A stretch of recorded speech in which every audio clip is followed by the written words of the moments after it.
Latar di sebuah sirkuit tempat diadakannya balapan superbike, kita diperlihatkan seorang riders bernama Tony lagi bersiap-siap akan balapan. Tampaknya Tony yang udah berada di garis start sedikit ragu melihat lawannya yang merupakan para pembalap profesional, tapi keraguan itu seketika sirna saat balapan dimulai.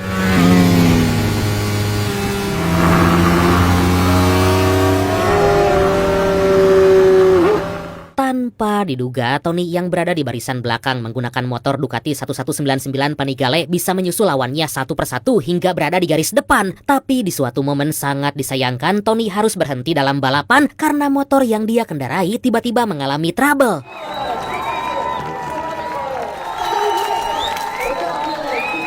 Meski sedikit nyeri dada, Tony yang harusnya menjadi juara meratapi para riders lain yang saat ini lagi merayakan keberhasilan mereka di podium. Gak lama dari itu, Tony dihampiri oleh seorang pria sekaligus pengurus dari tim balap bernama Mike Peterson. Mike yang melihat potensi Tony di lintasan merekrut Tony untuk menjadi riders kedua dalam tim Ducati. Tapi sebelum itu dimulai, Tony harus terlebih dulu menjalani seleksi dan datang menghampiri Mike esok hari.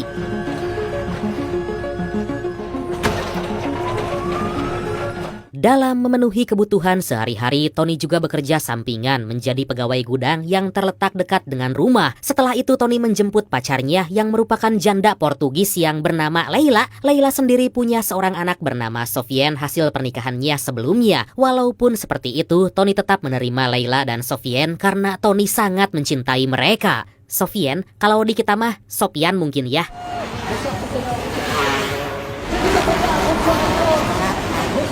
Pada suatu hari, Tony mengajak Sofiane untuk menyaksikan sebuah pertunjukan motocross. Sofiane yang gemar melihat aksi-aksi para riders tentu sangatlah senang, apalagi saat para riders menunjukkan skill mereka.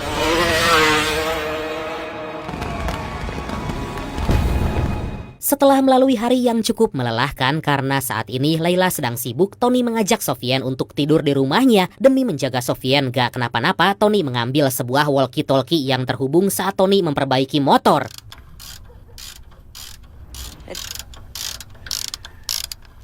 Keesokan harinya, Tony menjemput Leila yang baru aja selesai latihan yoga bersama para ibu-ibu Facebook Pro. Setelah mengantarkan Sofiane, Tony memutuskan untuk datang menemui Mike berniat mengikuti seleksi tim Ducati. Walaupun Tony lah yang paling tua di antara para calon lain, tapi Tony berusaha keras untuk menjadi yang terbaik.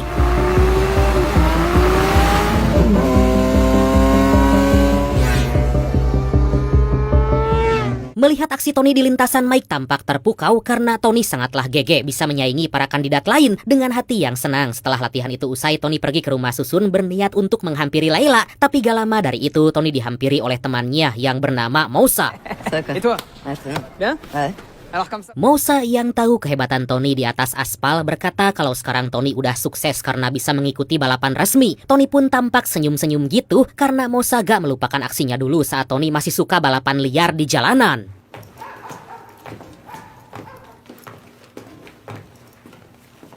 Sesaat kemudian, Tony yang melanjutkan perjalanan menemui Leila gak sengaja berpapasan dengan dua orang pria yang salah satunya memiliki tato di leher. Tanpa peduli hal itu, Tony yang baru tiba di kediaman Leila dibuat kaget karena keadaan di sana sangatlah berantakan. Belum lagi tampak jelas wajah Leila yang lebam karena ternyata telah disiksa oleh kedua orang tadi.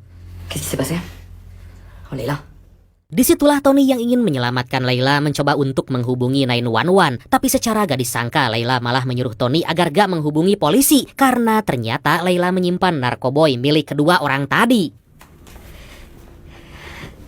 Di hadapan Tony, Leila pun jujur kalau kedua orang yang berpapasan dengan Tony barusan adalah Jordan dan pengawalnya. Untuk memenuhi biaya sekolah Sofiane, Leila nekat bekerja sama dengan kelompok Jordan mengedarkan narkoboy. Tapi di suatu hari entah bagaimana narkoboy yang biasa disimpan Leila tiba-tiba hilang dicuri seseorang. Dan karena hal itulah Leila disiksa habis-habisan oleh Jordan yang menyuruhnya agar mengganti rugi barang yang hilang.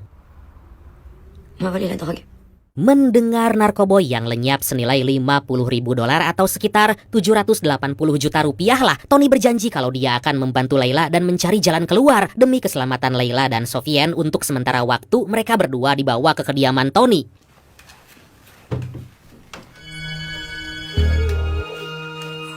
Keesokan harinya, Tony yang akan kembali mengambil motor yang disimpan di halaman rumah rusun sebelumnya mendapati bahwa motor yang selalu dia pakai telah hilang. Tapi gak lama dari itu, Mosa yang juga ada di sana berkata bahwa motor Tony sengaja dia sembunyikan. Hal itu dikarenakan rawannya aksi pencurian di sana. Layla est en embrouille avec eux. C'est qu'il y a des gars qui payent des nourrices sur ton terrain. Saat lagi ngobrol berdua dengan Mosa, Tony pun curhat panjang lebar tentang masalah yang lagi dihadapi Layla. Sadar kalau Layla berhadapan dengan Jordan yang punya backingan bernama Miguel, seorang mafia penguasa wilayah itu. Mosa pun berkata lebih baik Tony mencari uang tambahan dan membayar hutang Layla daripada Tony harus menemui Jordan dan juga Miguel. Moussa, s'il te plaît. Tapi karena Tony terus memaksa, Mosa pun menunjukkan di mana tempat berkumpulnya kelompok Jordan. Tanpa membuang waktu lama, setibanya di lokasi, Tony pun menanyakan tentang keberadaan Jordan. Je vais prendre un café là, s'il vous plaît.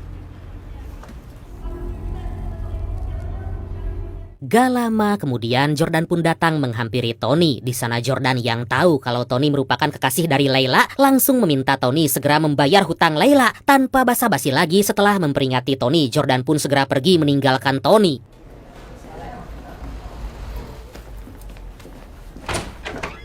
Karena gak menemukan jalan keluar dengan rasa ambigu, Tony pun keluar dari bar dan mendapati bahwa Miguel tertarik dengan motornya. Di sana secara gak diduga, Miguel yang tahu kalau Tony dulu suka balapan liar, meminta Tony agar datang di malam hari jika ingin menyelamatkan Layla dan melunasi semua hutang-hutangnya.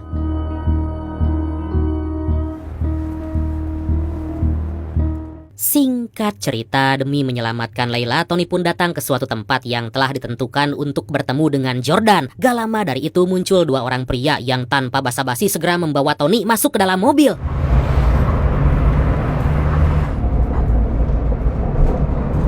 Dalam mobil yang tertutup rapat, Tony tampak ketakutan karena dia hanya bisa melihat jalan dari celah kecil yang ada dalam mobil. Setelah sekian lama melakukan perjalanan, akhirnya Tony tiba di suatu tempat.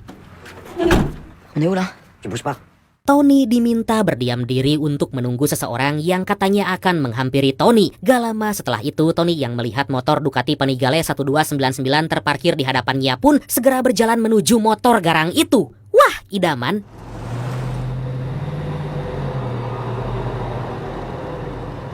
Secara tiba-tiba muncul seorang pria bertopeng yang menghampiri Tony sembari menyerahkan barang yang harus Tony antar ke tempatnya yang tadi. Dia juga berkata bahwa Tony harus sampai tepat waktu dan jangan telat sedikit pun. Jika Tony telat atau kehilangan barang bawaannya, Layla akan menjadi jaminan atas tindakan Tony. Si pria bertopeng menyuruh Tommy untuk ngebut sekencang-kencangnya di jalur tol dan nanti di rest area ada dua orang dari kelompok mereka yang akan mengisi bahan bakar Tony. Setelah mendengar penjelasan dari pria itu, Tony dengan amat ketakutan langsung menggeber motornya.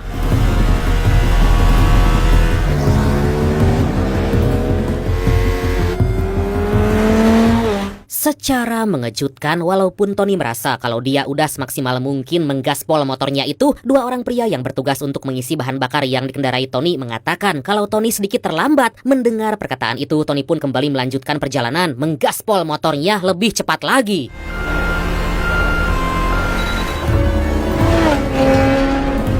Dikarenakan tindakan Tony yang ceroboh, para polisi yang berjaga di tol memergoki aksi Tony dan langsung mengejar. Tony pun berusaha menghindar dan tanpa memperdulikan keselamatannya, Tony mengambil jalur lawan arah agar dia bisa terbebas dari pihak kepolisian.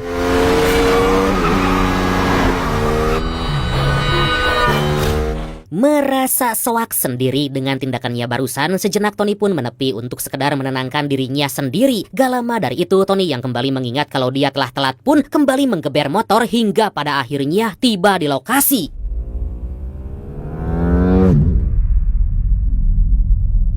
Setelah menyerahkan barang bawaannya, ternyata itu semua merupakan tes yang dilakukan oleh Miguel. Dia pun merasa sangat puas dengan kinerja Tony. Tu feras des gâteaux à ton gamin? Miguel berkata kalau Tony harus bekerja dengan mereka selama 2 bulan untuk membayar semua hutang Layla. Meski tampak berat bagi Tony, tapi karena gak ada jalan lain lagi, Tony mengiyakan kesepakatan itu. Sebelum Tony pergi, Jordan memberikan sebuah ponsel untuk Tony agar mereka gampang menghubungi Tony.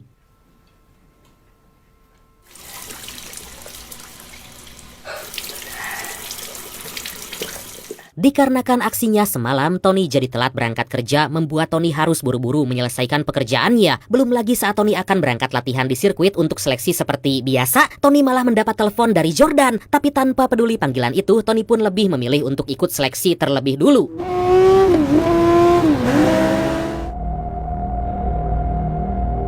Seusai latihan, Mike yang percaya dengan potensi Tony menyuruhnya agar berusaha mengalahkan para kandidat lain di lintasan sejak lap pertama. Meskipun Tony merasa kalau dia udah melakukan semua itu, Tony yang gak berani melawan Mike hanya menjawab kalau dia akan berusaha semaksimal mungkin melakukan apa yang diperintah Mike.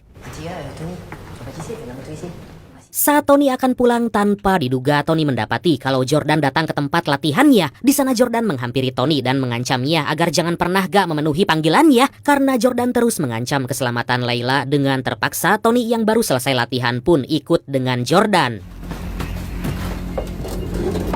Singkat cerita, seperti sebelumnya, Tony yang baru tiba di lokasi kembali dibawa ke suatu tempat untuk menerima paket narkoboy yang harus dia antar. Di tengah perjalanan, polisi yang berjaga di jalur tol lagi dan lagi memergoki aksi Tony.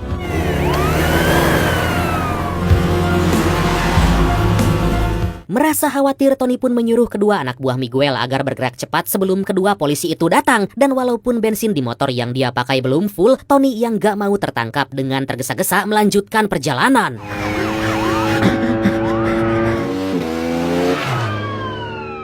Tony hampir tertangkap oleh dua orang polisi yang akan menjepit Tony. Beruntung Tony masih bisa mengerem motornya secara mendadak untuk kabur melalui jalur lain. Setibanya di lokasi, Tony meminta Miguel agar memberikannya motor baru yang lebih garang. Tony juga menyarankan agar dia menggunakan dua motor agar gak terselang oleh pengisian bensin.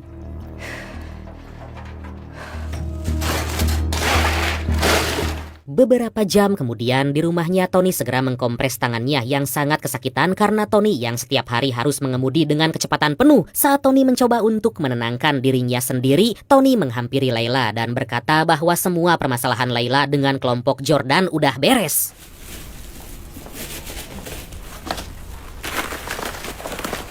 Atas hal itulah, Tony kembali membawa Layla dan Sofian ke rumah Layla sebelumnya agar tindakan Tony gak mereka ketahui. Saat akan pergi, Moussa yang tahu kalau Tony telah bekerja sama dengan kelompok Miguel sedikit kecewa dengan tindakan Tony. Di bar miliknya, Miguel menghampiri Tony yang baru tiba dan berkata bahwa Miguel telah membeli motor sesuai keinginan Tony. Dengan menggunakan dua motor berkecepatan tinggi, Miguel yakin kalau Tony bisa membawa paket narkoboy lebih banyak. Lah, Panigala yang kemarin kurang cepat katanya.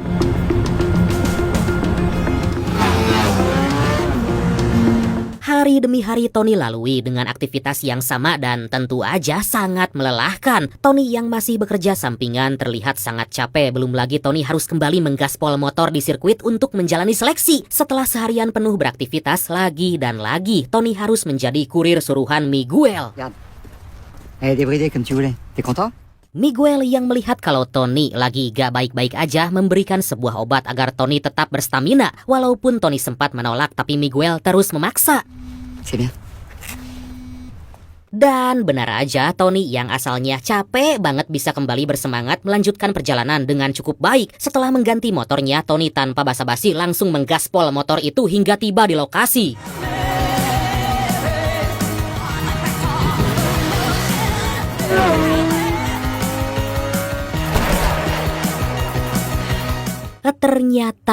Ternyata dampak dari obat yang diminum Tony terus-menerus membuat performa berkendara Tony di lintasan menjadi kacau. Belum lagi tahu kalau Tony udah resign dari pekerjaan sebelumnya. Setiap malam Miguel menyuruh Tony agar melakukan pekerjaannya.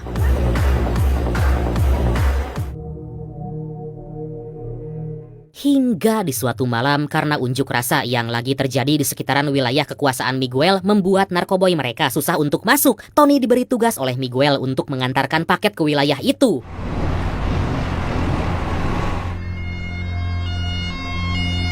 Sebelum pergi seperti biasa, setelah bersiap-siap, Tony yang lagi duduk sendirian menunggu Jordan tiba-tiba dihampiri oleh Moussa. Di sana Tony mencoba menjelaskan panjang lebar kalau dia terpaksa bekerja sama dengan Miguel. Gak lama dari itu, Jordan yang baru tiba dan melihat Tony lagi bersama Moussa sedikit marah karena ternyata Moussa merupakan musuh bebuyutannya. Untung aja sebelum pertumpahan darah terjadi di antara mereka, Tony bisa mengendalikan situasi.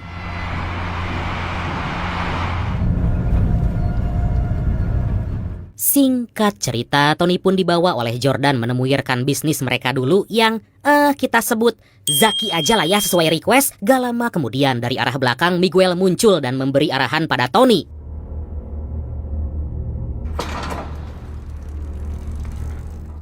Dengan menggunakan motor trail KTM, Tony harus memasuki terowongan melalui jembatan dan belok kiri untuk menuju tiang lampu berwarna merah. Di sana Tony harus segera membuang tasnya yang nantinya akan dibawa oleh kelompok Zaki. Setelah memastikan maksud dan tujuannya, Tony tanpa basa-basi langsung beraksi.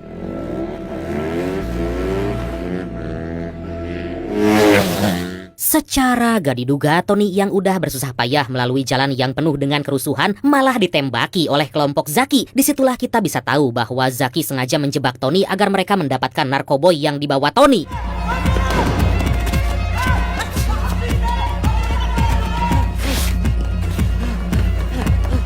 Tony segera pergi berlari sekencang mungkin menghindari para anak buah Zaki. Di sana Tony yang berhasil sembunyi di sela-sela toko kemudian menghubungi Miguel dan minta pertolongan.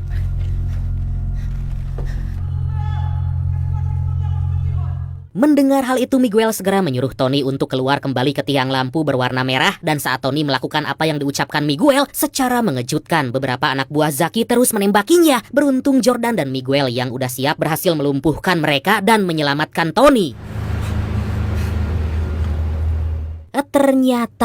Ternyata tindakan Zaki yang mengkhianati kelompok Miguel karena tadinya Miguel melakukan kesepakatan dengan Farid atasan Zaki yang mau bekerja sama. Tapi karena tergiur dengan narkoboy yang dibawa Tony, Zaki rela mengkhianati rekannya sendiri. Mais le tarek là, tu me le trouves. Atas kejadian itu, Jordan yang ikut bertanggung jawab dengan pengiriman tersebut dimaki habis-habisan oleh Miguel. Di sana Miguel meminta Jordan membawa Zaki ke hadapannya sekaligus mengganti rugi motor yang mereka pakai tadi.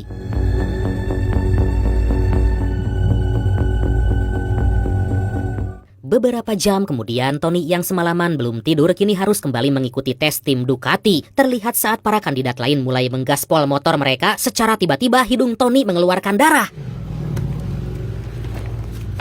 Meskipun Tony sangat kelelahan, tapi Tony harus kembali menggaspol motor mengalahkan para kandidat lain. Dan sangat disayangkan karena terus memaksakan, Tony harus terjatuh di sirkuit di putaran yang pertama.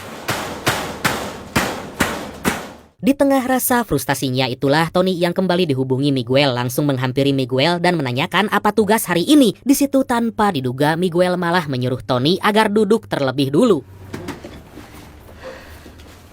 Di hadapan Tony, Miguel yang masih kecewa terhadap Jordan karena pekerjaannya gak becus mengusir Jordan saat itu juga. Gak lama setelah kepergian Jordan, Miguel yang melihat kerja keras dari Tony mengajaknya agar bekerja sama. Mendengar permintaan itu, tentu aja Tony yang hanya ingin membantu Layla berkata kalau dia gak mau bekerja sama dalam hal yang lain. Atas hal itulah Tony yang tinggal sekali lagi melakukan pengiriman berkata kalau dia ingin berhenti jika tugasnya telah selesai.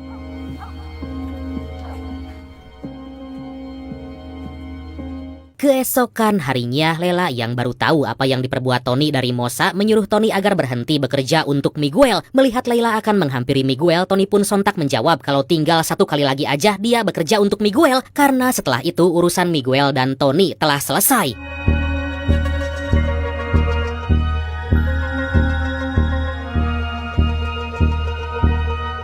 Akhirnya tugas terakhir pun tiba, tapi gak seperti biasanya karena Tony disuruh oleh Jordan agar mengantar semua barang yang dia bawa ke dalam bangunan kosong. Di sana Tony bertemu dengan Jordan dan dua orang mafia Rusia yang memesan barang itu. Setelah memeriksa keaslian barang yang dibawa Tony, mafia Rusia itu memberikan sekoper penuh uang pada Jordan sembari berkata kalau mereka ingin memesan barang lagi. Gak lama setelah kedua mafia Rusia itu pergi, Jordan pun menghubungi Miguel untuk menyampaikan kalau transaksi mereka berhasil. Saat Tony akan pergi dari tempat itu karena tugasnya telah selesai, tanpa diduga Jordan malah menyuruh Tony untuk kembali melakukan tugasnya. C'est quoi, va te faire enculer. Tu reprends ta merde. Dirasa Jordan telah keterlaluan, Tony yang akan pergi seketika mengurungkan niat dan kembali menghampiri Jordan. Di sana Tony yang udah gak tahan lagi meluapkan emosinya pun langsung menghajar Jordan hingga tewas. Sesaat kemudian Tony menghubungi Mosa agar segera datang ke tempat itu sembari membawa anak buahnya. Gak lama kemudian Mosa yang melihat kalau Tony baru aja menghabisi Jordan segera mengambil semua uang dalam kantong dan membuang mayat Jordan.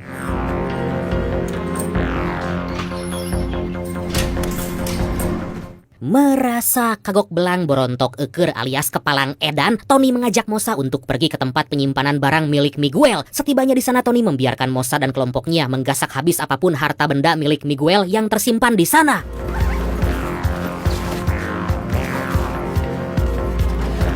Enam jam kemudian, Miguel yang gak kunjung mendapat kabar dari Jordan pun menghampiri Tony di kediamannya. Dan di sana Tony pun disiksa habis-habisan untuk mengatakan di manakah keberadaan Jordan saat ini. Meskipun dia sempat ditodong pistol, Tony yang pintar berakting menjelaskan bahwa Jordan telah mengkhianati Miguel karena Jordan sebelumnya telah bekerja sama dengan Farid yang datang ke tempat itu.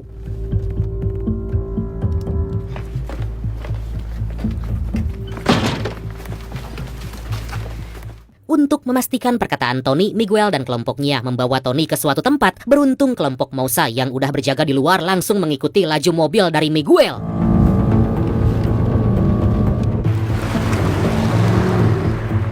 Dalam perjalanan, Miguel menyuruh beberapa anak buahnya agar mencari keberadaan Farid dan juga Jordan. Saat Miguel berada di persimpangan jalan, tiba-tiba Miguel menyuruh anak buahnya untuk berbelok melawan arah saat lampu lalu lintas berwarna merah.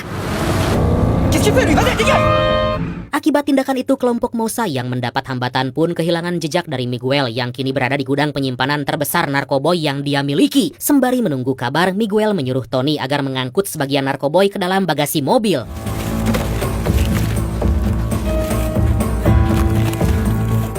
Di sisi lain, salah seorang anak buah Mosa yang tahu kalau anak buah Miguel barusan datang mencari Jordan dan Farid pun segera mengabari Mosa. Merasa Tony lagi dalam bahaya besar, Mosa mengubek sekitaran wilayah itu mencari Tony. Melihat jika Miguel dan para anak buahnya lagi lengah, Tony mengabari Mosa tentang lokasinya saat ini. Sesaat kemudian, Tony yang akan kembali mengambil barang sadar kalau Miguel dan kelompoknya udah tahu bahwa perkataan Tony semuanya bohong. Tony pun segera kabur dari tempat itu menggunakan motor yang terparkir di hadapannya. Tapi kemudian Tony yang gak berdaya dengan mudahnya dibawa oleh Miguel dan kelompoknya dimasukkan ke dalam bagasi mobil. Di tengah perjalanan, secara mengejutkan muncul beberapa tembakan yang ternyata dilakukan oleh kelompok Mosa.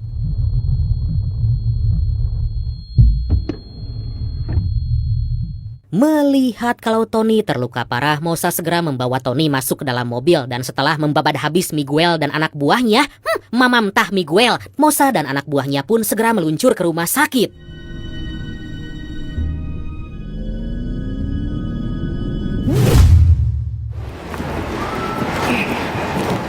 Beberapa waktu kemudian, Tony terlihatlah pulih dan kembali bekerja menjadi pegawai gudang bersama kelompok Mosa. Kini Tony udah bisa menjalani hidup normal dan sangat bahagia merayakan hari ulang tahun Sofiane. Dan akhirnya film ini pun